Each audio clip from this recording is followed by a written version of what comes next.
इस लेवल पे आपको इतना ही जानना है। और इसके अलावा बहुत सारी इसके मैकेनिज्म होती है, कैसे कैसे होता है, बहुत सारी चीज़ें हैं जिसको डिस्कस करना पॉसिबल नहीं होता है यहाँ पे। मीन्स आप लोगों के सिलेबस के अकॉर्डिंग तो इतना ही है। अगर आप इसको फर्दर स्टडी करना चाहते हैं तो आप अदर बुक से प्रेफर कीजिए, वहाँ पे बहुत सारे स्टेप्स दे रखे हैं, आप उसको स्टडी कर सकते हैं। तो चलिए हम बात करें the process by which the formed elements of the blood develop is called the haemopoiesis और द हेमाटोपोएसिस। तो सबसे पहले आप डेफिनेशंस क्या जानेंगे कि हेमोपोएसिस और हेमाटोपोएसिस का मतलब क्या होता है।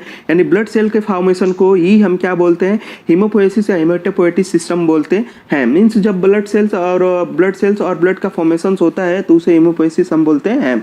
Before birth haemopoiesis first occurs in the yolk sac of the embryo and later in the liver, spleen, thymus and lymph nodes of the foetus. ये भी इंपॉर्टेंट लाइन है क्योंकि ये बहुत बार क्वेश्चन पूछ लिया जाता है। तो जब आप एम्ब्रियो ड्यूरिंग द जो आफ्टर द फर्टिलाइजेशन जब एम्ब्रियो डेवलपमेंट होता है तो वहाँ पे जो होता है yolk sac में जो ब्लड प्रोडक्शन होता है वो yolk sac के थ्रू होता है। और उसके बाद से फिर लीवर, स्प्लीन, उसके बाद जो फर्दर डेवलपमेंट होता है तो लीवर, स्प्लीन, थाइमस के थ्रू।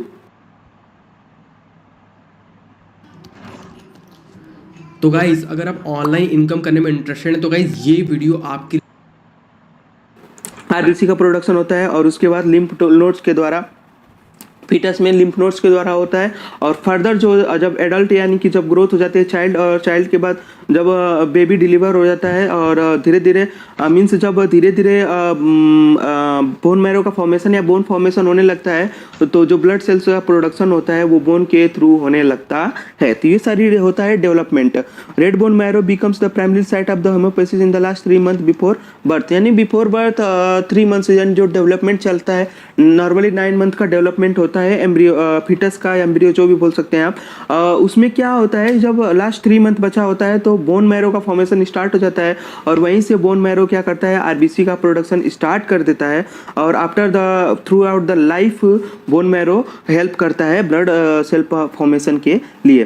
प्रोसेस ऑफ हेमोपोएसिस क्या होता है, erythrocytes production beings with the myeloid stem cells, haemopoietic stem cells transform into the proerythroblast. तो क्या होता है इरिथ्रोसाइट्स, अगर मेनली हम आरबीसी का, मेनली आपके क्वेश्चंस में आरबीसी के जो आरबीसी का जो फॉर्म यानी कि प्रोसेस होता है हेमोपोएटिक सिस्टम, यानी कि आरबीसी का मैच्योरेशन है, प्रोडक्शन जो मैकेनिज्म है उसी के बारे में पूछा जाता है। तो मेनली कहाँ से स्टार्ट होता है, बहुत सारी स्टेम सेल्स होती है यानी during the fertilisation, sorry after the fertilisation जब एम्ब्रियो फॉर्मेशन होता है तो बहुत सारी माइलाइट सेल्स होती हैं, बहुत सारी जर्म सेल्स होती हैं जो कि हेमोपोएटिक सिस्टम में पार्टिसिपेट करती हैं और वही ट्रांसफॉर्म होकर प्रोइरिथ्रोब्लास्ट बनाती हैं। तो पहले माइलॉइड सेल्स होती हैं, वो माइलॉइड सेल प्रोइरिथ्रोब्लास्ट सेल बनाती हैं। Then after maturation on the proerythroblast it turns give rise to the basophilic erythroblast that produce the huge number of the ribosome. देन क्या होता है, प्रोइरिथ्रोब्लास्ट सेल कन्वर्ट हो जाती है इरिथ्रोब्लास्ट सेल में। इरिथ्रोब्लास्ट सेल में कन्वर्ट होने के बाद क्या करती है, बहुत सारे यानी बेसोफिलिक हो जाती है। इरिथ्रोब्लास्ट जो सेल्स होती है वो बेसोफिलिक इन नेचर होती है और वो बहुत सारा राइबोसोम प्रोडक्शन करती है, यानी बहुत सारे प्रोटीनियस मटेरियल को प्रोडक्शन करती है। और वो बहुत सारे ब्लड सेल्स ही नहीं, उसके अलावा बहुत सारे प्रोटीनियस के लिए भी, यानी कि प्रोटीनियस थिंग्स के लिए भी रिस्पॉन्सिबल होती है, प्रोडक्शन के लिए भी रिस्पॉन्सिबल होती है। तो चलिए हम नेक्स्ट पॉइंट डिस्कशन करेंगे। Basophilic erythroblast synthesis huge amount of haemoglobin and iron and transform into a chromatic erythroblast and finally mature into orthochromatic erythrocytes। जो हमारा बेसोफिलिक इरिथ्रोब्लास्ट सेल था अब वो फर्दर मैच्योर होगा और मैच्योर होने के बाद हेमोग्लोबिन सिंथेसिस करेगा, हेमोग्लोबिन का सिंथेसिस स्टार्ट हो जाएगा। अब आप लोगों को पता है आयरन और आयरन कंटेनिंग कंपाउंड्स होता है। उसके बाद से क्या होगा, फाइनली मैच्योर होकर वो आर्थोक्रोमेटिक इरिथ्रोसाइट्स बनाएगा। आर्थोक्रोमेटिक इरिथ्रोसाइट बनाएगा। आर्थोक्रोमेटिक मीन्स क्या हुआ, क्रोमेटिक मीन्स होता है कलर, और कलर किसके थ्रू आता है तो हेमोग्लोबिन। तो जब हेमोग्लोबिन का सिंथेसिस स्टार्ट हो गया तो वो आर्थोक्रोमेटिक इरिथ्रोसाइट प्रोडक्शन में हेल्प करेगा। After the maturation of the processing of the orthochromatic erythroblast it nucleus degenerate and pin stop. अब इसके बाद से क्या होगा, फाइनली जब हेमोग्लोबिन सिंथेसिस हो जाएगा तो उसके बाद से क्या होता है, न्यूक्लियस का न्यूक्लियस डिसअपियर होने लगता है and allowing to cell to collapse inward and the actually assume to the biconcave shape. और क्या होता है, जो न्यूक्लियस रिमूव हो जाता है तो जो हमारी सेल्स होती है वो क्या होने लगती है, कॉन्साइज यानी कोलैप्स होने लगती है और कोलैप्स होकर बाइकॉनकेव नेचर में बना लेती है। नेक्स्ट अगर हम बात करें तो fully mature reticulocyte convert into the erythrocyte with in 2 days। तो जो उसके बाद जो कोलैप्स होकर जो बाइकॉनकेव नेचर की सेल्स बनी है उसको हम रेटिकुलोसाइट्स कंसिडर करते हैं और वही रेटिकुलोसाइट्स जो होती है वो इरिथ्रोसाइट्स में कन्वर्ट हो जाती है, यानी मैच्योर इरिथ्रोसाइट में कन्वर्ट हो जाती है with in the 2 days। The entire process from the hematopoietic stem cells is reticulocyte takes place about 15 days. Reticulocyte account of 1 to 2% of the all erythrocytes in blood of the healthy people। Means क्या हुआ इसका कि reticulocyte जो होती है यानी कि reticulocytes का जो फॉर्मेशन होता है हेमोपोएटिक सिस्टम में वो 15 डेज का लगता है, यानी कि जो इनिशियल स्टेज थी रेटिकुलोसाइट तक की जो भी प्रोसेस है उसको बनाने के लिए 15 डेज लगेगा। उसके बाद 2 डेज के बाद क्या बनता है, मैच्योर इरिथ्रोसाइट। अब मैच्योर इरिथ्रोसाइट बनने के बाद हमारा जो ब्लड फ्लो करता है तो हमारे ब्लड में जो होता है बहुत सारी सेल्स जो होती हैं वो रेटिकुलोसाइट्स की फॉर्म में क्या करती रहती है, फ्लो करती रहती है। तो 1 to 2% जो होता है हमारे ब्लड के में जो सेल्स होती है वो रेटिकुलोसाइट्स में ही होती हैं, अभी वो मैच्योर आरबीसी में या मैच्योर इरिथ्रोसाइट में कन्वर्ट नहीं हुई होती हैं, वो हमारे ब्लड में फ्लो करती रहती हैं। तो 1 to 2% जो होता है वो रेटिकुलोसाइट्स हमारे ब्लड में क्या करती रहती है, सर्कुलेट करती रहती है और उसके बाद फर्दर डेवलपमेंट 2 days बाद वो मैच्योर इरिथ्रोसाइट में होता है। तो ये रेगुलर प्रोसेस होता रहता है। तो रेगुलर हमारी जो आरबीसीज होती रहती है वो चेंज होती रहती है और कुछ डिस्ट्रॉय भी होती रहती हैं। नेक्स्ट हम आगे बात करेंगे regulation of haemopoiesis system. Do you want to earn rupees 5 to 40 lakh per annum as a developer? The future is full of technology. Red cells number remains the fairly constant because the bone marrow produce erythrocyte at the rate at which they are destroyed। Means ये हुआ कि bone marrow जो हमारा bone marrow होता है वही responsible होता है आरबीसी प्रोडक्शन के लिए या ब्लड सेल्स के लिए, ब्लड सेल प्रोडक्शन के लिए वही ही रिस्पॉन्सिबल होता है। तो वो कांस्टेंट रेट हमारी बॉडी में जो ब्लड का है वो कांस्टेंट रेट होता है। क्यों होता है, क्योंकि जिस रेट से इरिथ्रोसाइट डिस्ट्रॉय होती है उसी रेट से बोन मैरो द्वारा आरबीसी या ब्लड सेल बनाई जाती है। This is due to the homeostatic negative feedback mechanism. यह एक हेमोस्टैटिक नेगेटिव फीडबैक मैकेनिज्म होता है। मीन्स क्या होता है कि जब हमारे ब्लड में आरबीसी का कंसंट्रेशन डिक्रीज होने लगता है, जब डिक्रीज होने लगता है तो जो कुछ रिसेप्टर सेल्स होती हैं जो कि मैसेज करती है हमारे बोन मैरो को प्रोडक्शंस के लिए, हमारे बोन मैरो को प्रोडक्शंस के लिए करती है, या तो डिस्ट्रक्शन को डिक्रीज करने के लिए भी मेनली डिक्रीज करने के लिए रिसेप्टर होते हैं वो बोन मैरो को, यानी उसको क्या बोलते हैं, ईएसआर बोलते हैं, इरिथ्रोसाइट सेडिमेंटेशन, सॉरी ईएसआर नहीं बोलते उसको। उसमें जो डिक्रीजमेंट होता है डिसइंटीग्रेशन रेट होता है, बेसिकली डिसइंटीग्रेशन, उसको क्या करते हैं, नेगेटिव फीडबैक देते हैं। जैसे मान लो आप कि हमारा ब्लड स्प्लीन के थ्रू फ्लो कर रहा है, तो स्प्लीन क्या करता है, बहुत सारी सेल्स को जो एक्स्ट्रा सेल्स होती है उसको रिजर्वायर की तरह भी काम करता है और ब्रेक डाउन का काम करता है। और जैसे ही हमारी बॉडी में आरबीसी की संख्या ज़्यादा हो गई या ज़्यादा प्रोड्यूस होने लगी तो उसको क्या करता है, स्प्लीन के पास क्या जाता है, मैसेज जाता है कि डिस्ट्रक्शन थोड़ा कम कर दिया जाए। तो डिस्ट्रक्शन थोड़ा कम होता है, वहाँ पे डिस्ट्रक्शन की जो प्रक्रिया होती है थोड़ी कम हो जाती है, जिससे कि मेंटेन रेगुलेशन इस तरह से भी होता रहता है। बाकी अदरवाइज प्रोडक्शन को इंक्रीज करके भी होता रहता है। The hormone that regulates red bone production is erythropoietin produce mainly by the kidney. और जो हार्मोनल रेगुलेशन बोलते हैं ब्लड सेल के प्रोडक्शन के लिए रिस्पॉन्सिबल होता है एरिथ्रोपोएटिन। एरिथ्रोपोएटिन एक मेजर हार्मोन होता है जो कि हमारे ब्लड सेल्स को प्रोडक्शन के लिए, मैच्योरेशन के लिए और फर्दर डेवलपमेंट के लिए बहुत ज़्यादा जरूरी होता है। वो मेनली प्रोड्यूस होता है किडनी के थ्रू, तो इसके थ्रू भी हेमोपोएसिस रेगुलेट किया जाता है। The primary stimulus to increase the erythropoiesis is the hypoxia that deficient oxygen supply to the blood cell. कई बार क्या होता है, हाइपोक्सिया मीन्स होता है oxygen level low oxygen level, यानी due to the absence of the oxygen जो हमारी स्टेज होती है उसी को हम क्या बोलते हैं, हाइपोक्सिया बोलते हैं। तो जब ऑक्सीजन लेवल कम हो जाता है तो हाइपोक्सिया के दौरान भी जो एरिथ्रोपोएसिस होता है उसको स्टिमुलेट कर दिया जाता है, यानी कि रेड ब्लड सेल या ब्लड सेल प्रोडक्शन क्या हो जाता है, इंक्रीज हो जाता है। Hypoxia can result the anaemia, low blood volume, blood poor blood flow, reduce oxygen content of the inspired air और लंग डिजीज। मीन्स हाइपोक्सिया एक ऐसी कंडीशन होती है जिसके दौरान हमारा जो ब्लड वॉल्यूम होता है वो लो हो जाता है, एनीमिक कंडीशन आ जाती है और पुअर ब्लड फ्लो हो जाता है। उसके साथ साथ आप लोगों को पता ही है कि उसमें ऑक्सीजन का कंटेंट जो होता है बहुत ही कम हो जाता है। Each of this leads to the erythropoietin production is attempt to the restore oxygen supply to the tissue. Erythropoietin जो होता है मेनली, इरिथ्रोपोइटिन का हेल्प कैसे करता है? इरिथ्रोपोइटिन मेनली ऑक्सीजन लेवल को मेंटेन करने का भी काम करता है। अगर ऑक्सीजन लेवल मेंटेन होगा तो जो हमारा ब्लड का प्रोडक्शन और ब्लड का डिसइंडिकेशन रेट होगा वो भी मेंटेन होगा, तो बहुत ज़्यादा हेल्प करता है इरिथ्रोपोइटिन का। और ये याद रखना है कि इरिथ्रोपोइटिन कहाँ से सिक्रेट होता है, तो किडनी से, क्योंकि एमसीक्यू बेस्ड क्वेश्चन है, बहुत बार आता है। और रेगुलेशन ऑफ हेमोपोइसिस, ये भी इंपॉर्टेंट क्वेश्चन है, ये भी फर्दर आपको 5 मार्क्स के क्वेश्चन के लिए आ सकता है, इसलिए आप इसको ध्यान रखिएगा। नेक्स्ट अगर बात करें blood clotting, the blood clotting is a mechanism by which the blood loss restricted during the injury or trauma or by forming the fibrin mesh blood clot।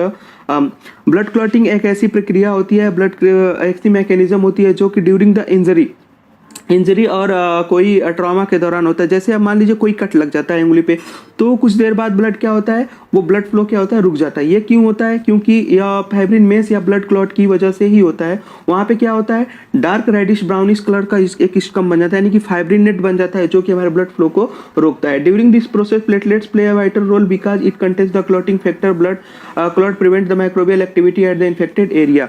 Means क्या हुआ कि प्लेटलेट्स जो होता है ड्यूरिंग एनी इंजरी, प्लेटलेट्स के पास क्या होते हैं, बहुत सारे क्लॉटिंग फैक्टर्स होते हैं। तो वो क्लॉटिंग फैक्टर्स जो होते हैं वहाँ पे वर्क करते हैं और वर्क करने के बाद क्या करते हैं, वहाँ पे जो उसका ब्लड फ्लो है वहाँ पे उसको रोक देते हैं और वो डिफेंस करते हैं माइक्रोबियल एक्टिविटी के अकॉर्डिंग। क्योंकि जो ब्लड प्लाज्मा होता है, जो प्लेटलेट्स होता है, उसके साथ साथ कई इम्यूनोलॉजिकल सबस्टेंसेस भी होते हैं, प्रोटीनियस सबस्टेंस भी होते हैं, एंटीबॉडीज भी होती हैं जो कि हमें बैक्टीरियल या माइक्रोबियल ग्रोथ से प्रिवेंट करने का काम करती है। Blood clotting help in the hemostatic mechanism of the blood by formation of the fibrin mesh। hemostatic mechanism divide into the 3 step during any injury or trauma। तो वही हुआ, ब्लड क्लॉटिंग किस प्रकार से हेल्प करता है, तो by forming the fibrin mesh. और hemostatic mechanism divide into the 3 step: vasoconstriction, platelets plug formation, blood clotting और coagulation। vasoconstriction पहले क्या होगा, जब भी कहीं इंजरी या कोई ट्रामा होता है तो सबसे पहला स्टेज होता है vasoconstriction, next platelets plug formation and then blood clotting और कोएगुलेशन। वैसोकॉन्स्ट्रिक्शन में क्या होता है, बहुत सारे वहाँ पे सीरोटिनिन, हिस्टामिन्स वगैरह सब्सटेंसेस सिक्रीट होते हैं जो कि वहाँ पे जो ब्लड वेसल्स होती है उसको कंस्ट्रिक्ट करने का काम करते हैं, यानी ब्लड फ्लो को रोकने का कंस्ट्रिक्ट का काम करते हैं। ब्लड फ्लो को रोकना यानी कि वहाँ पे ब्लड सेल्स क्या होती है, बहुत ज़्यादा इकट्ठा होती है। अगर एक प्लेस पे ब्लड सेल्स इकट्ठा होगी यानी कि वहाँ पे प्लाज्मा इकट्ठा होगा, और प्लाज्मा जल्दी इकट्ठा होगा तो वहाँ पे फाइब्रिन मेश बनेगा, और फाइब्रिन मेश बनेगा तो इसलिए हमारा ब्लड क्या हो जाएगा, ब्लड फ्लो होगा, रुक जाएगा। तो जैसे ही वैसोकॉन्स्ट्रिक्शन होता है तो प्लेटलेट्स प्लग फॉर्मेशन बढ़ता है। प्लेटलेट्स का वहाँ पे क्या होता है, मीन्स गैदरिंग होती है और वहाँ पे फॉर्मेशन होता है प्लग का, और ब्लड क्लॉटिंग और कोएगुलेशन उसके बाद से जो क्लॉटिंग फैक्टर्स होते हैं वहाँ पे कोएगुलेट यानी कि फाइब्रिन नेट बना देते हैं, और फाइनली हमारा जो ब्लड कोएगुलेशन प्रक्रिया होती है वो सॉल्व हो जाती है। नेक्स्ट हम बात करेंगे, देखो almabetter.com एक बहुत ही बेहतरीन प्लेटफॉर्म है जहाँ पे आप अपने मनपसंद प्रोग्राम में एनरोल कर सकते हैं और वहाँ पे अपना प्रोग्राम खत्म करने के बाद आपको factor of the blood clotting, ये बहुत ही इंपॉर्टेंट है क्योंकि एज अ वाइवा क्वेश्चन आप लोगों को जो भी प्रैक्टिकल पार्ट होता है उसमें बहुत बार पूछा जाता है, इसलिए आप लोग उसको ध्यान रखिएगा। तो इसके ब्लड क्लॉटिंग फैक्टर और सोर्स, तो इसमें टोटल कितने हैं, 13 क्लॉटिंग फैक्टर्स होते हैं, जिसमें 6 क्लॉटिंग फैक्टर्स का अभी कुछ भी नहीं हो पाया है, अभी उसके बारे में पता नहीं लग पाया है। तो चलिए हम उसको डिस्कस करते हैं। फर्स्ट क्लॉटिंग फैक्टर क्या होता है, फाइब्रिनोजन होता है, जिसका सोर्स मेनली क्या होता है, लीवर होता है। सेकेंड क्लॉटिंग फैक्टर प्रोथ्रोम्बिन होता है, जिसका सोर्स होता है लीवर होता है। थर्ड जो होता है वो टिश्यू फैक्टर्स यानी थ्रोम्बोप्लास्टिन होता है, जो कि डैमेज टिश्यू सेल्स होती है वहाँ से थ्रोम्बोप्लास्टिन क्या होता है, रिलीज होता है। फोर्थ क्लॉटिंग फैक्टर कैल्शियम होता है, जो कि बोन, प्लाज्मा और सप्लीमेंट्स के रूप में सप्लीमेंट्स यानी कि जो भी सप्लीमेंट्स अदर ऑर्गन्स जो होते हैं सप्लीमेंट सिक्रेट करने का काम करते हैं वहाँ से होता है। फिफ्थ जो होता है प्रो एसेरलिन आर द लेवाइल फैक्टर और एसीजी भी बोलते हैं, वो लीवर और प्लेट सेल्स के द्वारा क्या होते हैं, सिक्रेट्स होते हैं। यहाँ पे सिक्स क्लॉटिंग फैक्टर होता है जिसके बारे में अभी भी हमें कोई जानकारी नहीं मिल पाई है, इसलिए यहाँ पे मेंशन नहीं किया गया है। सेवेंथ हो गया प्रो कन्वर्टिन और स्टेबल फैक्टर, वो भी प्रोडक्शन होता है लीवर के थ्रू। एंटी हीमोफिलिक फैक्टर, उसका प्रोडक्शन होता है लीवर के through. Ninth clotting factor Christmas factor होता है जो कि लंग लीवर लंग और लंग कैपिलरीज के द्वारा क्या होता है सिक्रीट्स होता है। 10th होता है स्टुअर्ट फैक्टर या उसको प्रोवर फैक्टर या थ्रोम्बोकाइनेस फैक्टर भी बोलते हैं, वो सिक्रीट्स होता है लीवर के थ्रू। और 11th हो गया पीटीए, तो पीटीए जो होता है वो भी लीवर के थ्रू ही क्या होता है सिक्रीट्स होता है। और 12th होता है हिगमैन फैक्टर जो कि लीवर के द्वारा क्या होता है सिक्रीट्स होता है। और 13 होता है फाइब्राइजिंग स्टेबलाइजिंग फैक्टर जो कि लीवर और बोन मैरो के थ्रू सिक्रीट्स होता है। तो ये इंपॉर्टेंट पॉइंट है, ये इंपॉर्टेंट है, यह जनरल इन्फॉर्मेशन भी है, आप लोगों को याद करना इसको इसके लिए बहुत ही जरूरी है, क्योंकि ये कई बार पूछ लिया जाए, डायरेक्ट पूछ लेता है। और मेनली सोर्स अगर आप देखोगे तो लीवर ही होता है, तो इसलिए आप इसके लीवर का इंपॉर्टेंस भी आप समझ। अगर मान लो आपको लीवर के बारे में आएगा तो कुछ नहीं तो आप लीवर का इंपॉर्टेंस में ये सारी चीजें ऐड कर सकते हैं कि लीवर हेल्प करता है हमारे क्लॉटिंग फैक्टर के प्रोडक्शन में। बहुत सारे जो क्लॉटिंग फैक्टर होते हैं वो लीवर ही प्रोड्यूस करता है, तो इसलिए आप वहाँ पे इसके फंक्शंस को भी ऐड कर सकते हैं। मैकेनिज्म ऑफ ब्लड क्लॉटिंग क्या होती है इसको हम जानते हैं, ये बहुत ही इंपॉर्टेंट है, क्योंकि बहुत बार ये क्वेश्चन डायरेक्ट पूछा जाता है कि define the mechanism of the blood clotting 5 marks के लिए, तो आप उसको लिख सकते हैं। पैसे क्या होता है, 2 पाथ में इसको डिवाइड किया गया है, इंट्रिंसिक पाथ और एक्सट्रिंसिक पाथ। 2 पाथ होता है इसका वो करने का, इंट्रिंसिक पाथ और एक्सट्रिंसिक। इंट्रिंसिक पाथ क्या होता है, इंट्रिंसिक पाथ में इन द बॉडी यानी कि in by the cell, by the cells जो होती है उसके द्वारा होता है। और कैसे होता है intrinsic path, by the cell, cell द्वारा होता है, उसे इंट्रिंसिक पाथ बोलते हैं। जैसे एंडोथेलियल डैमेज या कोलेजन डैमेज, जब कोई भी कहीं पे डैमेज होता है तो वहाँ पे कोलेजन फाइबर सिक्रीट्स होते हैं, कोलेजन डैमेज तो वहाँ पे सिक्रीट्स होते हैं, और वहाँ पे फास्फोलिपिड का सिक्रिएशन होता है बाय द जो भी इंट्रिंसिक फैक्टर होते हैं, यानी कि जो सेल्स इंट्रिंसिक फैक्टर जो भी सेल्स होती है उसके द्वारा इंट्रिंसिक फैक्टर सिक्रीट होते हैं। और इसमें एक्सट्रिंसिक पाथ में टिश्यू डैमेज या थ्रोम्बोप्लास्टिन सिक्रीट होता है, हमारे जो भी हमारी प्लाज्मा सेल्स होती है एक्सट्रिंसिक यानी बाहर से, यानी कि अदर देन सेल्स जो होता है टिश्यू डैमेज थ्रोम्बोप्लास्टिन सिक्रीट होता है, वहाँ पे ग्लाइकोप्रोटीन और फास्फोलिपिड का भी सिक्रिएशन होता है। मेनली इंट्रिंसिक फैक्टर में आप याद रखिएगा कि ये सेल पे डिपेंड करता है, यानी कि सेलुलर मटेरियल पे डिपेंड करता है। एक्सटेंसिंग फैक्टर होता है जो कि अदर देन प्लाज्मा जो सेल्स होती है उसके अलावा जो भी बाहरी मटेरियल्स होते हैं उस पर डिपेंड करता है। बस आप इतना याद रखिएगा, क्योंकि इसमें हमने आपको बहुत कंसाइज फॉर्म में दिया है। इसका मैकेनिज्म जो होती है बहुत ज़्यादा है और लगभग 1 पेज या 2 पेज में है इसका एक्सप्लेनेशन, तो अगर आप बुक प्रेफर करोगे तो आपको पता चल जाएगा। तो आप मेनली इतनी चीज़ें याद रखोगे तो आपका काम हो जाएगा, आप अच्छे से इसको लिख सकते हो। मेनली आप इंट्रिंसिक पाथवे में याद रखिएगा जो सेल होती है इंटरनल सेल के जो फैक्टर्स होते हैं वो काम करते हैं। एक्सट्रिंसिक सेल में अदर देन सेल जो बाहरी मटेरियल्स होते हैं वो काम करते हैं। तो फाइनली क्या करते हैं, प्रोथ्रोम्बिन एक्टिवेटर। एक्सट्रिंसिक पाथवे और एक्सट्रिंसिक पाथवे, इंट्रिंसिक पाथवे और एक्सट्रिंसिक पाथवे दोनों रिस्पॉन्सिबल होते हैं प्रोथ्रोम्बिन एक्टिवेटर सिक्रिएशन के लिए। जब फर्दर प्रोथ्रोम्बिन एक्टिवेटर सिक्रीट हो जाता है तो हमारी जो प्लाज्मा होती है उसमें प्रोथ्रोम्बिन प्रेजेंट होता है, और वो प्रोथ्रोम्बिन डायरेक्ट एक्टिवेटर से कन्वर्ट होता है थ्रोम्बिन में। और थ्रोम्बिन क्या होता है, फाइब्रिनोजन को थ्रोम्बिन और कैल्शियम की प्रेजेंस में फाइब्रिन में कन्वर्ट कर देता है। तो इसे हम क्या बोलते हैं, मैकेनिज्म ऑफ ब्लड क्लॉटिंग। ये इंपॉर्टेंट है, आप लोग इसको ध्यान रखिएगा। नेक्स्ट अगर हम बात करें ब्लड ग्रुपिंग ब्लड ग्रुपिंग अगर आप सिलेबस पॉइंट ऑफ व्यू से देखें तो ब्लड ग्रुपिंग के बारे में बहुत अच्छे से इंडिकेट करके दे रखा है, और ये इंपॉर्टेंट है, ये भी क्वेश्चन आता रहता है। और ये क्वेश्चन एटलीस्ट 5 मार्क्स का तो आएगा, इससे कम मार्क्स में नहीं आएगा ये। तो चलिए एबी ब्लड ग्रुपिंग पढ़ते हैं। ABO blood group, in ABO system 2 types of the antigen are present in the surface of RBC. जो हमारी आरबीसी होती है उसके सरफेस पे 2 एंटीजन प्रेजेंट होते हैं, antigen A and antigen B, और यही ब्लड ग्रुपिंग के लिए रिस्पॉन्सिबल होते हैं। And 2 types of the antibody are present in the plasma, और उसके अगेंस्ट जो हमारा प्लाज्मा है उसमें एंटीबॉडीज ए और एंटीबॉडीज बी प्रेजेंट होती है। अगर मान लीजिए एंटीजन ए है तो उसके अगेंस्ट हमारे प्लाज्मा में एंटीबॉडी बी प्रेजेंट होगी, और एंटीजन बी है तो उसके अगेंस्ट हमारे प्लाज्मा में एंटीबॉडीज ए प्रेजेंट होगी। Blood group system are discovered by the Karl Landsteiner in 1901।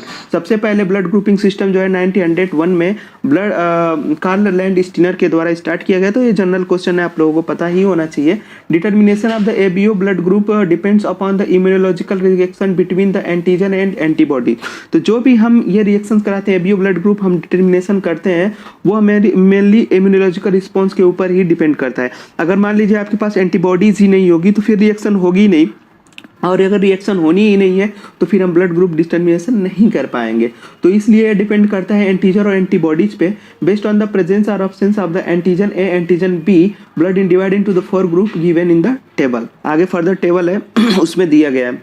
तो समझिए ABO blood grouping, blood group A और blood group B, blood group A B and O, तो अगर ए है तो एंटीजन ए होगा, आरबीसी पे एंटीजन ए होगा, यानी कि जो ब्लड ग्रुप होगा उसी टाइप का एंटीजन उस पर प्रेजेंट होगा। याद रखिएगा, अगर ब्लड ग्रुप ए है तो एंटीजन ए प्रेजेंट होगा, बी है बी प्रेजेंट होगा, ए बी है तो ए बी टाइप का एंटीजन, ए बी दोनों टाइप के एंटीजन प्रेजेंट होगा। ओ है तो उस पर कोई एंटीजन प्रेजेंट नहीं होगा और उसके अगेंस्ट एंटीबॉडीज प्रेजेंट होगी कहाँ पे, प्लाज्मा में। तो ए अगर ब्लड ग्रुपिंग आपका है, ब्लड ग्रुप ए है तो उसकी जो प्लाज्मा प्रोटीन होगी वो बी होगी। अगर बी ब्लड ग्रुप है तो उसके अगेंस्ट प्लाज्मा प्रोटीन ए होगा। और ए बी अगर आपके पास ब्लड ग्रुप है तो उसके अकॉर्डिंग एंटीबॉडीज जो होगी वो नहीं होगी। और ओ है तो उसके अगेंस्ट ए बी एंटीबॉडीज होगी। तो डोनर और ग्रुप, तो अगर ए ब्लड ग्रुप है तो ए को कौन डोनेट कर सकता है, ए को ए और ओ डोनेट कर सकता है, क्योंकि ए के पास ए एंटीजन ग्रुप का होगा तो दोनों सिमिलर होंगे तो दोनों कर देंगे। ओ होगा, ओ के पास कोई एंटीजन नहीं होगा तो इसलिए वो भी डोनेट कर सकता है।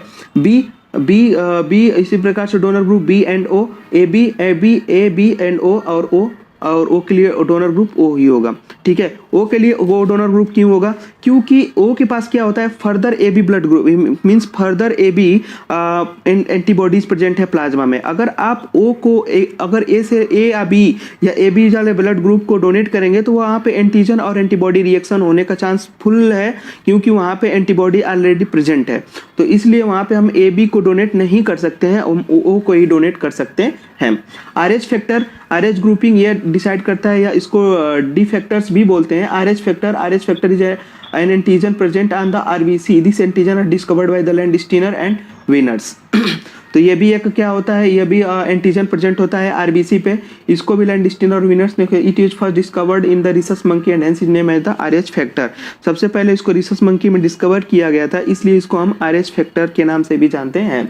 The person whose contain the Rh antigen then their blood group is defined as the Rh positive blood group, and the which person not contains the Rh antigen then their blood group is defined as the Rh negative blood group. Among Indian population 85% of the people are the Rh positive and 15% of the people are the Rh negative. Means जब भी antigen आपके blood cell पे present होगा Rh तो उसको Rh positive consider करेंगे, और जब एब्सेंट होगा तो उससे क्या करेंगे, नेगेटिव कंसिडर करेंगे। 85% जो पॉपुलेशन होती है उसमें Rh पॉजिटिव पाया जाता है और 15% जो पॉपुलेशन है उसमें नेगेटिव पाया जाता है। इंपॉर्टेंस ऑफ ब्लड ग्रुपिंग, तो इसलिए हम क्या बोलते हैं, इंपॉर्टेंस अगर बात करें, by the blood group determination we find out the suitable donor suitable recipient. तो इंपॉर्टेंस क्या होता है, ब्लड ग्रुपिंग अगर हम डिसाइड कर लेते हैं तो हमें जो ब्लड ट्रांसफ्यूजन करना है तो सुटेबल डोनर और सुटेबल एक्सेप्टर को भी हम डिफाइन कर सकते हैं, और हम ब्लड फ्लो सक्सेसफुली जो ब्लड ग्राफ्टिंग ब्लड का जो ट्रांसपोर्टेशन है या ब्लड ग्रुप जो डोनेशन है वो हम इजीली और सुटेबली और अच्छे तरीके से हम उसको वो कर सकते हैं। विदाउट एनी एंटीबॉडी और एंटीजन रिएक्शन हुए हम उसको क्या कर सकते हैं, ट्रांसपोर्ट कर सकते हैं। In the blood transfusion, blood group play an important role in the prevent the severe disease like the agglutination, jaundice, cardiac stroke, cardiac arrest. अगर मान लीजिए आप अच्छे से मैचिंग नहीं कराओगे, ब्लड ग्रुपिंग अच्छे से मैचिंग नहीं होती है तो एग्लूटिनेशन, जॉइंडिस, कार्डियक शॉक और किडनी अरेस्ट होने के चांस होते हैं। तो इसलिए ब्लड ग्रुपिंग में भी ब्लड ग्रुपिंग हेल्प करता है। अगर आप ब्लड ग्रुपिंग डिसाइड कर लेते हो तो आप प्रिवेंट कर सकते हो एग्लूटिनेशन को, जॉइंडिस को, कार्डियक शॉक को, किडनी अरेस्ट को, etcetera. By the group determination we conclude that कर सकते हैं O negative. O negative is the universal donor. वो नेगेटिव जो होता है वो यूनिवर्सल डोनर होता है, क्योंकि वो ओ पे जो होता है ना तो कोई आरएच पॉजिटिव आरएच फैक्टर होता है और ना ही कोई एंटीजन होता है। तो इसलिए क्या होता है, यह यूनिवर्सल डोनर होता है। आप कहीं भी डोनेट कर दोगे इसको तो वो क्या हो जाएगा, इजिली उसके साथ ट्रांसफ्यूज हो जाएगा और कोई भी एंटीजन और एंटीबॉडी रिएक्शन कॉज नहीं करेगा। Then A B positive in the universal acceptor blood group because it does not contain any antibodies A and B and Rh factor in the plasma blood. और A B positive जो होता है universal acceptor होता है, क्योंकि इसके acceptor होता है क्योंकि इसके पास सारे इसके पास क्या होते हैं, एंटीबॉडीज होती है इसके पास कोई भी एंटीबॉडीज नहीं होती है, एंटीबॉडीज जो होती है नहीं होती है इसके पास, और आरएच फैक्टर जो होता है वो भी प्रेजेंट होता है।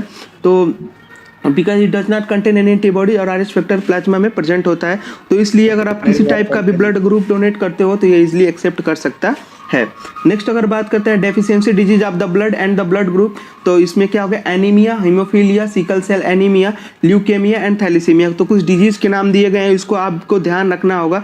ज़्यादा डिस्क्रिप्शन तो नहीं दे रखा है आपके सिलेबस के अकॉर्डिंग, बहुत सारी चीज़ें हमने कवर कर रखी है।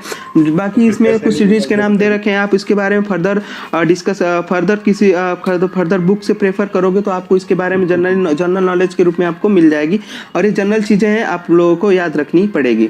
तो erythroblastosis fetalis one more disease depends on the Rh factor. Erythroblastosis fetalis, इस पे डायरेक्ट क्वेश्चन आता है, define the erythroblastosis fetalis. It is the mismatching blood group discovered disorder observe between the Rh negative blood group of the pregnant mother and Rh positive blood group of the foetus. तो इसमें क्या होता है, जब mother का blood group RH negative होता है और जो फीटस है उसका ब्लड ग्रुप आरएच पॉजिटिव होता है, then during the RH antigen of the features do not get expose to the RH। तो इनिशियली क्या होता है, प्लेसेंटा के थ्रू जो भी हमारा ब्लड ट्रांसफ्यूजन होता है तो उसके थ्रू हमारा ब्लड का मिक्सअप नहीं होता है, लेकिन ड्यूरिंग द डिलीवरी जब डिलीवरी होती है तो प्लेसेंटा क्या होता है, प्लेसेंटा का कुछ पार्ट क्या होता है, रप्चर होता है, और वहीं से जो फीटस का ब्लड होता है वो रिमूव होके चला जाता है मदर ब्लड से, यानी मिक्स हो जाता है मदर ब्लड से। और जैसे ही मदर ब्लड से मिक्स होता है वहाँ पे एंटीजन और एंटीबॉडी रिएक्शन होने लगती है, और वहाँ पे उसके अगेंस्ट एंटीबॉडीज बन के तैयार हो जाती है। तो however during the first pregnancy, जब फर्स्ट प्रेगनेंसी है, जो फर्स्ट चाइल्ड है वो इजीली डिलीवर्ड तो हो जाता है, लेकिन जब सेकेंड डिलीवरी होती है, यानी कि सेकेंड चाइल्ड कंसीव करती है, यानी कि सेकेंड प्रेगनेंसी कंसीव की जाती है, तो उस टाइम जो चाइल्ड का ब्लड ग्रुप अगर पॉजिटिव हुआ तो जो एंटीबॉडीज बनी होती है उसको क्या करती है, डिस्ट्रॉय करने लगती है, और डिस्ट्रॉय करने लगती है तो बहुत सारे डिजीज होने के कारण डिजीज होने के चांस होते हैं। लेकिन अभी रिसेंट ईयर में बहुत सारे हार्मोनल मटेरियल और बहुत सारे एंटी सप्रेसर आ चुके हैं जो कि मार्केट में अवेलेबल है और गवर्नमेंट द्वारा भी प्रोवाइड कराए जाते हैं, जिससे क्या अगर ऐसी कंडीशन है तो आप डायरेक्ट आफ्टर द डिलीवरी आप उस इंजेक्शन को करा सकते हैं, उसको इंसर्ट करा सकते हैं, और डायरेक्ट उस इंजेक्ट कराने के थ्रू वो क्या होता है, जो भी सारे सिम्टम्स होते हैं वो क्या हो जाएंगे, सप्रेस हो जाएंगे, और फर्दर जो सेकंड प्रेगनेंसी होती है वो इजीली कंसीव की जा सकती है। इन सब cases the mother start preparing interval, समझ गए। तो ये सारी चीजें होती हैं, ये सारी चीजें इसमें दे रखी है, ये आपको कंसाइज फॉर्म में दिया गया है, आपको ये सारी चीजें याद रखनी पड़ेगी। अगर मान लीजिए अगर आपने इंजेक्शन नहीं दिया है तो क्या होगा, सेकंड प्रेगनेंसी के दौरान जो फीटस होगा वो जॉन्डिस, एनीमिया, बहुत सारे रोगों से क्या हो जाएगा, ग्रसित हो जाएगा, और फाइनली क्या हो जाएगा, बहुत सारा चांस होने नहीं, इजीली वो ग्रोथ नहीं कर पाएगा और वो प्रेगनेंसी जो होगी वो डिस्कार्डेड हो जाएगी। नेक्स्ट हम बात करेंगे अगले चैप्टर के बारे में, लिम्फेटिक सिस्टम में हम स्प्लीन और अदर लिम्फेटिक नोड्स के बारे में एग्जाम पॉइंट ऑफ व्यू से देखा जाए तो बहुत ही ज़्यादा इंपॉर्टेंट चैप्टर है, क्योंकि इससे एटलीस्ट 1 क्वेश्चन 10 मार्क्स में आता है। In long answer type question इससे एक जरूर पूछ लिया जाता है, और एमसीक्यू बेस पे भी इससे ये बहुत ज़्यादा इंपॉर्टेंट है और इससे क्वेश्चंस आते रहते हैं। ठीक है फ्रेंड्स, और इसमें जनरल चीज़ें हैं जो कि हम इंटरमीडिएट लेवल पे भी बहुत सारी चीज़ों को पढ़ चुके हैं, तो इसलिए इसकी जो इम्पोर्टेंस है वो बहुत ज़्यादा बढ़ जाती है। और इसकी 12th के अलावा जो भी इसकी फर्दर स्टडी है या उसके में जो भी एक्स्ट्रा पॉइंटेड है उसमें हम उसको हम इसके इस लेक्चर में जानेंगे। तो चलिए आज स्टार्ट करते हैं हम हीमोपोएटिक सिस्टम। हीमोपोएटिक सिस्टम या हीमेटोपोएटिक सिस्टम। नेक्स्ट बात करते हैं हीमेटोपोएटिक system. Hematopoietic system is a consist of the blood and the blood component forming element, tissues, organ which include the bone marrow, thymus, lymph nodes and etc. In this chapter we will discuss about the blood and their composition and their role in our body. तो haemopoietic system basically consist करता है blood and blood components को। Haemopoietic system या हीमेटोपोएटिक system के अंतर्गत हम blood और blood के कंपोनेंट के बारे में स्टडी करते हैं। ब्लड कंपोनेंट के बारे में अगर हम बात करें तो टिश्यूज, ब्लड एक टिश्यू होता है, और ब्लड कंपोनेंट से रिलेटेड जो भी ऑर्गन्स होता है उसके बारे में जानकारी प्राप्त करते हैं, थाइमस, लिम्फ नोड्स और एटसेट्रा। ये सारी चीज़ें जो होती है वो हीमोपोएटिक सिस्टम के अंतर्गत या हीमेटोपोएटिक सिस्टम के अंतर्गत हम डिस्कस करते हैं। और इस बेसिकली चैप्टर में हम ब्लड के बारे में डिस्कशन करते हैं। अगर आप सिलेबस पॉइंट ऑफ व्यू से देखेंगे तो ब्लड के बारे में डिस्कशन के लिए दिया गया है, तो वो बहुत ही ज़्यादा इंपॉर्टेंट है। ब्लड के बारे में कुछ बेसिक चीज़ें जानना और बेसिक चीज़ें आपको लिखना आना चाहिए, क्योंकि एग्ज़ाम में बहुत बार पूछा जाता है, तो इसलिए इसकी इंपॉर्टेंस जो है बहुत ज़्यादा होती है।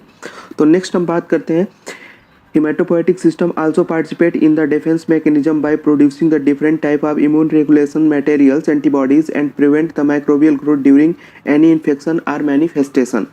Hematopoietic system जो होता है वो हमारे लिए बहुत ज़्यादा इम्पोर्टेंट इसलिए है क्योंकि वो हमारे इम्यूनिटीज़ में भी पार्टिसिपेट, इम्यूनिटी जो सिस्टम होता है या इम्यूनोलॉजिकल रिस्पॉन्स होता है उसमें पार्टिसिपेट करता है, क्योंकि हेमाटोपोएटिक सिस्टम में बहुत सारी सेल्स होती हैं जो कि इन्फेक्शंस के दौरान सिक्रीट किए जाती हैं या इन्फेक्शन से हमें बचाती हैं।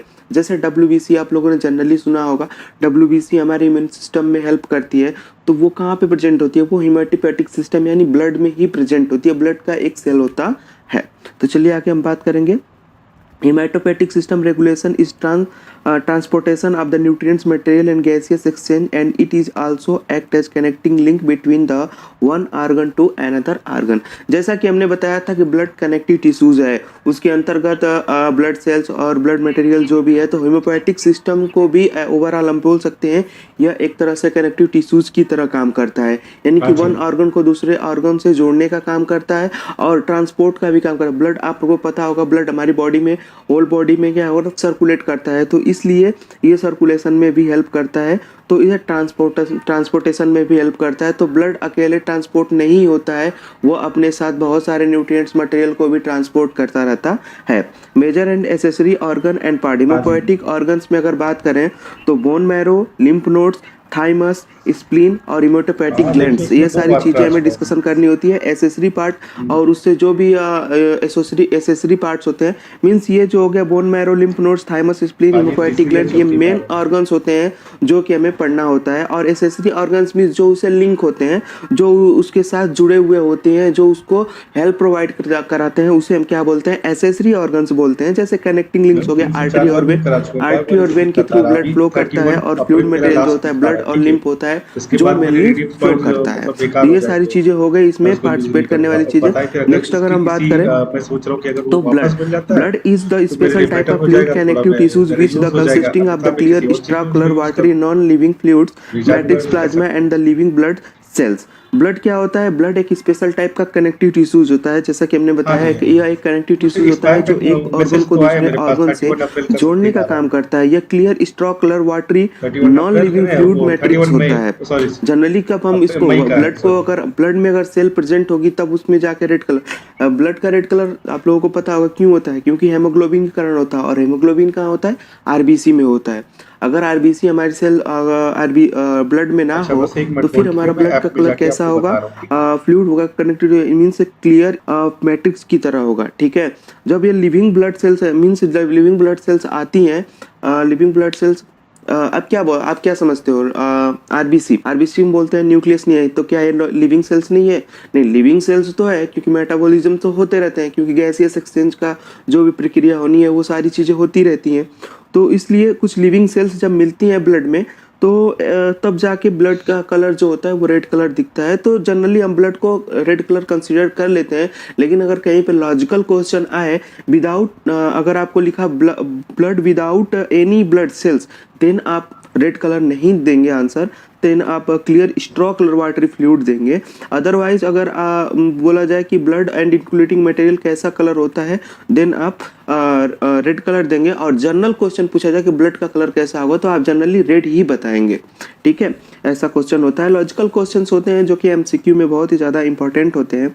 तो हमारा जो ब्लड होता है वो दो कंपोनेंट से मिलकर बना होता है, एक नॉन लिविंग मटेरियल और लिविंग मटेरियल। तो नॉन लिविंग में प्लाज्मा को कंसिडर करते हैं, प्लाज्मा के अंतर्गत बहुत सारी प्रोटीन्स होती हैं, और लिविंग सेल्स में जो होता है फॉर्म्ड एलिमेंट्स को कंसिडर करते हैं, और फॉर्म्ड एलिमेंट होता है RBC, WBC and platelets. Next, blood is the most commonly used body fluid for the circulating any matter from one organ to another organ। blood हमारी बॉडी के लिए बहुत ही ज़्यादा जरूरी है, क्योंकि एक ऑर्गन से दूसरे ऑर्गन तक फ्लो कराने के लिए ब्लड की ही हेल्प ली जाती है, मींस यही कनेक्टिव लिंक की तरह काम करता है। The color of the blood varies with its oxygen content। when saturated with oxygen it is bright red, when unsaturated with oxygen is dark red। Means जब ब्लड क्या करता है, ब्लड का एक आपने काम सुना होगा कि ये बहुत ज़्यादा मीन्स रेस्पिरेशन में हेल्प करता है। रेस्पिरेशन में कैसे? ऑक्सीजन को ट्रांसपोर्ट करके ये टिश्यू लेवल तक पहुंचाता है, तो इसलिए ये रेस्पिरेशन में हेल्प करता है। तो जब ऑक्सीजन ब्लड के साथ या ब्लड के साथ ज़्यादा कंबाइन हो जाता है तो वो रेड कलर अपीयर होता है। और वेन जब उसका ऑक्सीजन से ऑक्सीजन उससे अनसेचुरेट हो जाता है, यानी कि ब्लड और ऑक्सीजन के बीच में रिलेशन नहीं होता है या बहुत कम रिलेशन होता है या ऑक्सीजन बहुत कम बाइंड होता है, तब हमारा जो ब्लड होता है वह डार्क रेड कलर का दिखता है। तो ओवरऑल हम ये कह सकते हैं कि जब ऑक्सीजनेटेड ब्लड हम देखते हैं, यानी कि ऑक्सीजन और ब्लड सेल जब कंबाइन होते हैं तो हमारा जो ब्लड कलर अपीयर होता है वो रेड कलर अपीयर होता है। अदरवाइज अगर डीऑक्सीजनेटेड ब्लड को देखें तो वो हमारा डार्क रेड कलर का अपीयर होता है। नेक्स्ट बात करें, 8% of the total body mass slightly alkaline pH 7 to 7.7, यानी 8% हमारे बॉडी मास का तो 8% red blood cell means blood से बना हुआ होता है और स्लाइटली एल्कलाइन पीएच होता है 7.7 होता है।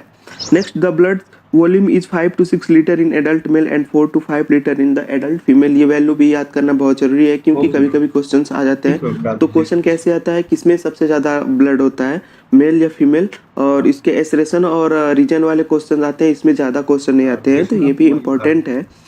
ब्लड वॉल्यूम जो होता है 5 to 6 लीटर मेल में होता है और 4 to 5 लीटर जो होता है एडल्ट फीमेल में होता है। तो जनरली मेल में जो ब्लड क्वांटिटी होती है वो ज़्यादा होती है।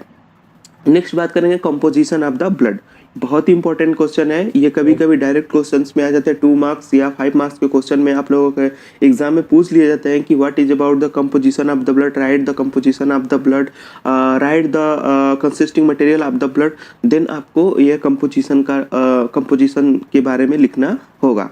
Blood plasma protein, inorganic salts, nutrients principally from the digested food, waste material, hormones, gaseous. तो ब्लड प्लाज्मा जो होता है उसमें मेनी प्रोटीन्स होती है, इनऑर्गेनिक साल्ट्स होते हैं, न्यूट्रिएंट्स होते हैं, और डाइजेशन होने के बाद बहुत सारे वेस्ट मटेरियल बनते हैं वो भी होते हैं, हार्मोन और गैसियस भी होते हैं प्लाज्मा में।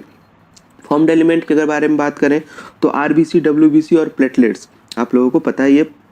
अब क्या कंपोजिशन अगर आपको 5 मार्क्स में पूछता है तो आप क्या करोगे, ब्लड प्लाज्मा के बारे में इतना लिखो, पहले आप इंट्रोडक्शन थोड़ा सा लिखोगे ब्लड के बारे में, उसके बाद कंपोजिशन में आप ब्लड प्लाज्मा हेडिंग डालोगे, उसके बाद से ये सारी चीज़ें हैं। प्लाज्मा प्रोटीन में मेनली 3 प्रोटीन पाई जाती है, एल्ब्यूमिन, ग्लोब्यूलिन एंड फाइब्रिनोजन, ये सारी उसमें क्या है प्रोटीन पाई जाती हैं। और फॉर्म्ड एलिमेंट में आरबीसी, डब्ल्यूबीसी और प्लेटलेट, तो सबके बारे में आप थोड़ा इंट्रोडक्शन लिखोगे तो आप 5 मार्क्स के लिए कंप्लीट कर दोगे।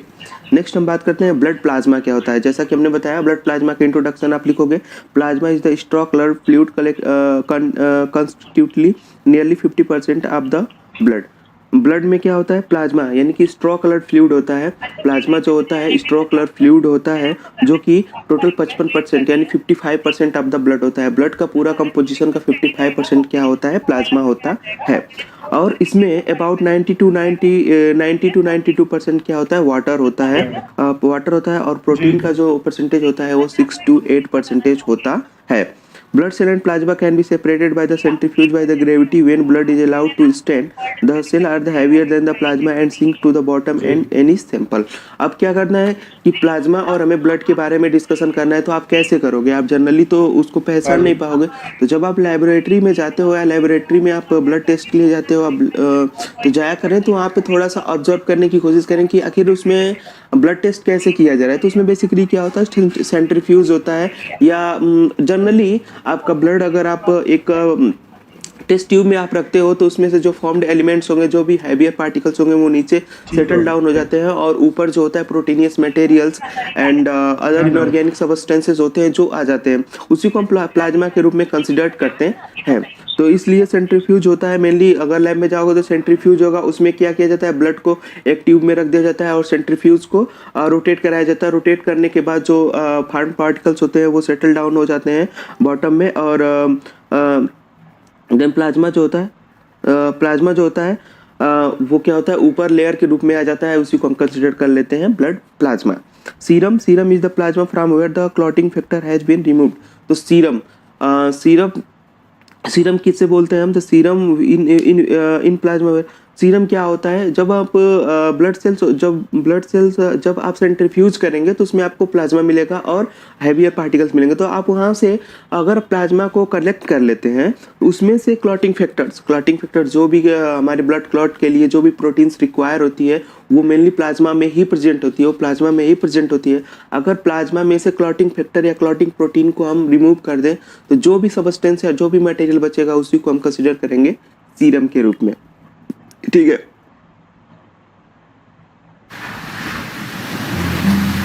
मुझे म्यूजिक से बहुत प्यार है। ऑल थैंक्स टू माय अम्मा। बचपन से मुझे याद है, वो हर टाइम गुनगुनाती रहती थी और उनमें से एक tune has become my happy. MCQ के लिए भी इंपॉर्टेंट क्वेश्चन है, सीरम क्या होता है। तो सीरम बेसिकली होता है क्या है, clotting plasma without clotting factor is known as the serum. Next आगे बात करेंगे प्लाज्मा प्रोटीन एंड फंक्शन। बहुत ही इंपॉर्टेंट क्वेश्चन है, ये इंपॉर्टेंट क्वेश्चन है। एमसीक्यू में बार बार इस क्वेश्चन को लेके पूछा जाता है, इसलिए बहुत ही ज़्यादा इंपॉर्टेंट है और ये याद रखने वाली चीज़ है, ये आप लोग याद ही रखिएगा। सबसे पहले है albumin. These are the most abundant plasma protein, about 60% of the total।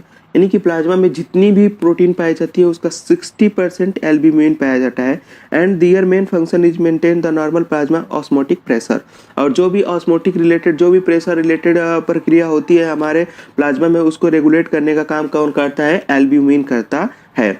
Next अगर बात करें ग्लोब्यूलिन, तो globulin primarily are involve in the defence mechanism of the body and play an important role in the immunity.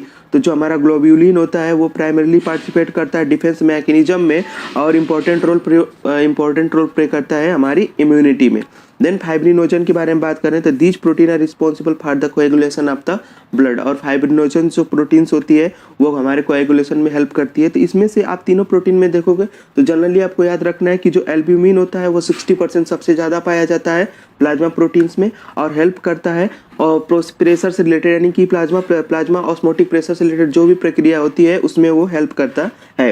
और globulin जो होता है वो help करता है हमारी इम्यूनिटी और डिफेंस मैकेनिज्म में। और फाइब्रिनोजन जो होता है वो रिस्पॉन्सिबल होता है कोएगुलेशन ऑफ द ब्लड। तो कभी कभी आपको सीरम में क्या डायरेक्ट प्रोटीन की जगह क्या दे सकता है, फाइब्रिनोजन, क्योंकि मैंने आपको बताया सीरम मीन्स होता है plasma without the clotting factor और क्लॉटिंग फैक्टर मेनली क्या होता है, फाइब्रिनोजन होता है। अगर आप फाइब्रिनोजन को ही रिमूव कर दोगे तो भी हम आपको उसको बोल सकते हैं सीरम। सीरम मीन्स क्या हो गया, plasma protein without the fibrinogen या विदाउट द क्लॉटिंग फैक्टर को भी हम कंसीडर करते हैं सीरम। इसलिए आप ये दोनों आंसर याद रखिएगा क्योंकि कोई भी ऑप्शन में आ सकता है, इसलिए बहुत ज़्यादा ही इंपॉर्टेंट होता है। नेक्स्ट हम बात करेंगे function of the blood transport and the regulation. Important क्या है, फंक्शंस क्या होता है ब्लड का, उसके बारे में हम डिस्कशन करेंगे। ये भी बहुत ज़्यादा इंपॉर्टेंट है क्योंकि बहुत बार ये क्वेश्चन पूछ लिए जाते हैं। तो सबसे पहला होता है transport and regulation. Mainly blood क्या होता है, ट्रांसपोर्ट कराना और रेगुलेट करना हमारी बॉडी टेम्परेचर को, हमारी बॉडी ऑस्मोटिक बैलेंस को, पीएच बैलेंस को, वाटर फ्लूइड को, जो भी है उसको बैलेंस कराने का काम कौन करता है, ब्लड ही करता है। तो oxygen and carbon dioxide from the lungs to the other part of the organ, यानी कि जो हमारा ब्लड होता है वो कहाँ से कहाँ फ्लो कराता है, हमारे हार्ट से, यानी कि ऑक्सीजन और कार्बन डाइऑक्साइड को टेक करता है और उसके बाद लंग्स के, उसके बाद हार्ट से होते हुए हमारी पूरी बॉडी में सर्कुलेट कराने का काम करता है। तो आप इस पॉइंट को आप इलेबोरेट करके भी लिख सकते हो या पूरी मैकेनिज्म अगर आपको 10 मार्क्स में पूछा जाता है तो आप पूरी तरह से एलिब्रेट कर सकते हो, डायग्रामेटिक रिप्रेजेंटेशन कर सकते हो। कैसे, हार्ट से लेते हुए दोनों आंसर याद रखिएगा क्योंकि कोई भी ऑप्शन में आ सकता है, इसलिए बहुत ज़्यादा ही इंपॉर्टेंट होता है। नेक्स्ट हम बात करेंगे function of the blood transport and the regulation. Important क्या है, फंक्शंस क्या होता है ब्लड का, उसके बारे में हम डिस्कशन करेंगे। ये भी बहुत ज़्यादा इंपॉर्टेंट है क्योंकि बहुत बार ये क्वेश्चन पूछ लिए जाते हैं। तो सबसे पहला होता है transport and regulation. Mainly blood क्या होता है, ट्रांसपोर्ट कराना और रेगुलेट करना हमारी बॉडी टेम्परेचर को, हमारी बॉडी ऑस्मोटिक बैलेंस को, पीएच बैलेंस को, वाटर फ्लूइड को, जो भी है उसको बैलेंस कराने का काम कौन करता है, ब्लड ही करता है। तो oxygen and carbon dioxide from the lungs to the other part of the organ, यानी कि जो हमारा ब्लड होता है वो कहाँ से कहाँ फ्लो कराता है, हमारे हार्ट से, यानी कि ऑक्सीजन और कार्बन डाइऑक्साइड को टेक करता है, और उसके बाद लंग्स के, उसके बाद हार्ट से होते हुए हमारी पूरी बॉडी में सर्कुलेट कराने का काम करता है। तो आप इसको इस पॉइंट को आप इलेबोरेट करके भी लिख सकते हो, या पूरी मैकेनिज्म अगर आपको 10 मार्क्स में पूछा जाता है तो आप पूरी तरह से एलिब्रेट कर सकते हो, डायग्रामेटिक रिप्रेजेंटेशन कर सकते हो। कैसे? हार्ट से लेते हुए एओर्टा से आर्टरी से आर्टरियोल से कैपिलरी से कैपिलरी यानी arterial capillaries, arterial end of capillaries, then the venous end of the capillaries, then venules, then vein, and then superior and inferior vena cava, and then heart में। तो ये सारी चीज़ें आप उसमें लिख सकते हो, यहाँ पे पॉइंट को आप इलेबोरेट कर सकते हो। अगर आपको क्वेश्चन के अकॉर्डिंग क्वेश्चन कितना ज़्यादा मार्क्स में पूछा गया है उस हिसाब से आप उसको इलेबोरेट कर सकते हो। Next, nutrients and the waste material from the metabolic sites to eliminating site. Nutrient और वेस्ट को, यानी कि न्यूट्रिएशन जहाँ पे पहुँचाना होता है वहाँ पे ब्लड न्यूट्रिएंट को पहुँचाता है, और जहाँ से वेस्ट को रिमूव करना होता है वहाँ से ब्लड वेस्ट को रिमूव करने का काम करता है। मीन्स ब्लड क्या करता है? न्यूट्रिएंट्स यानी कि जहाँ पे, यानी कि जो इंटेस्टाइनल पार्ट है वहाँ पे जो ब्लड जो फ्लो करता है वो मेनली एब्जॉर्ब करता है न्यूट्रिएंट्स को, और किडनी में ब्लड क्या करता है? रिमूवल वेस्ट को रिमूव करने का काम करता है। तो ये न्यूट्रिएंट और वेस्ट मटेरियल में भी हमारा ब्लड हेल्प करता है। इसको भी आप ड्यूरिंग द इंटेस्टाइनल एब्जॉर्प्शन और during the neural system waste material किया जाता है। Transport hormone from the import में भी हेल्प करता है इंडोक्राइन ग्लैंड। आपको पता होगा इंडोक्राइन और एक्सोक्राइन। इंडोक्राइन जो ग्लैंड्स होती है वो डायरेक्ट अपना हार्मोन जो होता है वो ब्लड में सिक्रीट कर देती है, और ब्लड में सिक्रीट किया तो उसको फ्लो कराना पड़ेगा पूरी बॉडी में, और वो पूरी बॉडी में फ्लो किसके थ्रू होता है? तो ब्लड के थ्रू होता है। इंडोक्राइन और एक्सोक्राइन ग्लैंड में आप लोगों को डिफरेंस पता होगा। इंडोक्राइन जो